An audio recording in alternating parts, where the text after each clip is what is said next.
Hello. The learning outcomes for this presentation are number one, to gain an insight into the degree course that I attained and to gain an understanding of my own personal work. And number two, to gain an understanding of the work of Jonathan Yeo and to understand how his work may be applicable in a classroom setting. So my name is Joe Probert and I studied architectural technology at Northumbria University in Newcastle upon Tyne. My degree consisted mainly of computer design work, which was based around strict briefs and client requirements on architectural projects. It involved the initial design stage of a construction project, all the way through to the handover of the building itself to the client, incorporating many different aspects such as land surveys, tender documentation, and as I mentioned, a lot of computer design work. This was mainly based around the building structure and the architectural aesthetic. This work didn't really inform my own creativity and art itself. I actually kept my artwork and my university work completely separate. My course allowed creativity and free thinking in terms of the architecture of a building and its purpose and function. However, I feel my passion itself is in portraiture and is geared towards capturing a subject's energy and emotion through their face. I work mainly with spray paints and acrylic and also do a lot of work in pen, so biro, things like that. And the scale of my work varies a lot, so ranging from an A4 size to sort of larger scale pieces. My love for portraiture began through my A-level work, and this is where I started to find a lot of inspiration. I started to discover artists that had drastically different styles and concepts of what is known as a portrait. For example, Self by Mark Quinn is a piece that I came across at the National Portrait Gallery in London. And it consists of what looks like a red mould of the artist's head. But in actual fact, the sculpture is made up of 10 pints of the artist's own frozen blood in this shape. I'm going to say that again, 10 pints of his own blood. At the time of creating the piece, the artist was an alcoholic and wanted to demonstrate the notion of dependency, as the piece must stay plugged in to keep the blood frozen. It's a method that I admire, however, one I won't be trying anytime soon. Oh, also on top of the 10 pints, he repeats this process every 5 years. Some of my other main influences were people like Guy Denning, Jenny Saville, and Jonathan Yeo, who I'll come on to later. One of the main concepts I drew from these artists is that portraiture is not about trying to accurately copy a person's face, but it is to try and convey emotion and personality and a person's spirit. The piece you can see is a self-portrait which began as this sketch in pen. I drew this at 3 a.m. towards the end of my university life, and I tried to really capture the drained, stressed, insomnia-fueled life I was having at the time.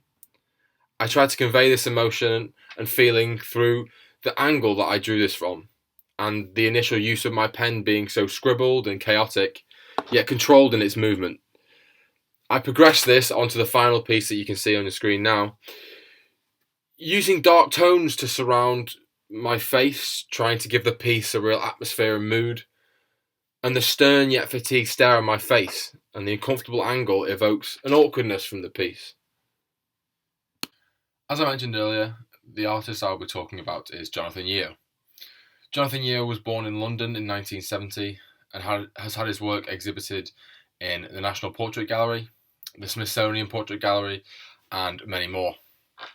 As an artist, he was completely self-taught and works in a large range of mediums, from oils on canvas to collage, and more recently 3D sculpture work and actual digital drawing through a program that he created himself.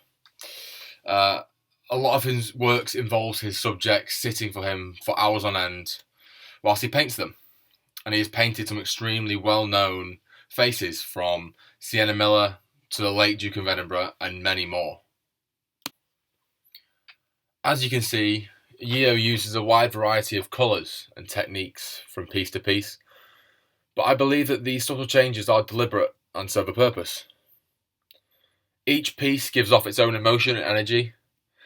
As we see in his portrait of Stephen Fry, he has used very soft brushstrokes and warmer tones, and it gives the impression of Fry being very soft-spoken and gentle.